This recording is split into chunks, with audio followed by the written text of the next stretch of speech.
the forest began. No streetlights, no neighbors, no passing cars. Just an old house sitting alone behind twisted oak trees that looked like they had grown there to keep secrets. On nights like this, the wind whispered through the branches, and the darkness felt alive. And if you ever hear a phone ring in a house that doesn't have power, don't answer it, because sometimes the call isn't meant for you, and sometimes the caller is already inside. Before we begin tonight's story, make sure you subscribe to the channel and turn on notifications so you never miss a new horror story. And if you enjoy chilling campfire tales and true scary stories, leave a like on the video. Now dim the lights, sit close to the fire, and let the story begin. At the end of a quiet road, hidden behind a thick wall of twisted black oak trees, stood an old house. It had been there longer than anyone in the nearby town could remember. Some people said the house had been abandoned for years. Others said someone lived there, but no one had ever actually seen her, except for the delivery drivers, who occasionally left packages on the porch. They always said the same thing. They never stayed long because the woman who lived there was named Ellen. She had moved into the house 2 years earlier after her divorce. She wanted quiet peace, distance from the world, and this house certainly gave her that. The nearest neighbor was 3 miles away. Her phone rarely rang, her mailbox rarely filled. Most nights were the same. She would sit in a large armchair beside the fireplace and read until sleep crept into her eyes. On this particular winter night, the wind howled outside like something searching through the forest. The fire crackled softly. Ellen sat wrapped in a blanket with a book in her lap. The warmth of the flames made the room feel safe, comfortable. Her eyelids slowly grew heavier. The words on the page blurred. She was just about to fall asleep when the phone rang. The sound was so sudden it made her jump. Ellen frowned. No one ever called her, especially not this late. The clock on the wall read 11:47 p.m. The phone rang again reluctantly. She stood and walked toward the small table beside the couch. The ringing echoed through the quiet house. She picked up the receiver. Hello? For a moment there was only silence. Then a man's voice spoke deep, calm, cold. I'm going to kill you. Ellen blinked. Who is this? She asked. No answer.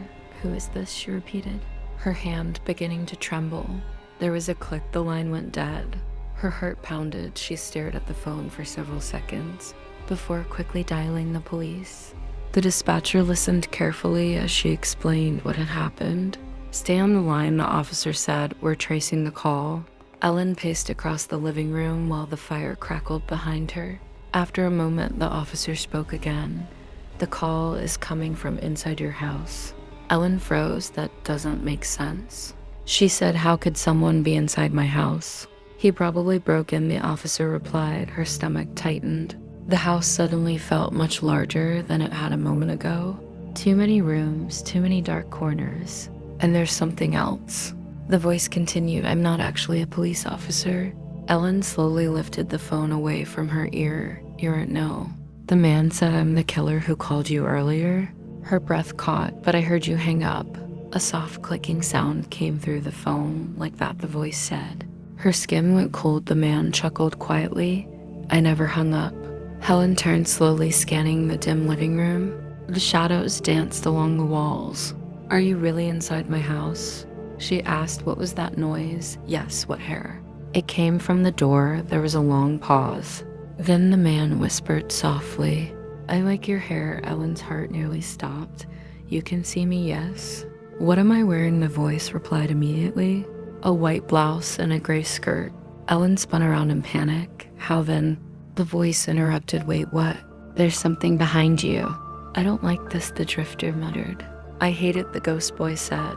But Ellen carried the box inside anyway. She placed it on the table. The lid creaked open. Inside was a clown doll. It had cracked porcelain skin, a wide painted smile, and glass eyes that seemed to move.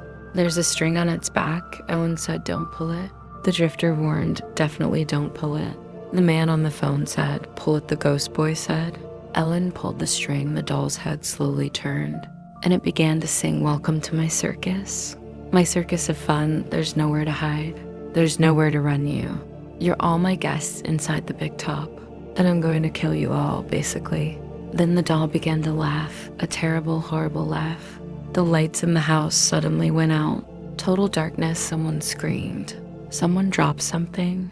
Something moved across the floor. Then Ellen cried out, "Oh no, it killed her," the drifter shouted. "We're next," but seconds later, the lights flickered back on. Ellen stood there rubbing her eye. "My contact lens slipped," she said calmly. The drifter stared at her. "I hate this house," and somewhere in the darkness, the clown doll started laughing again.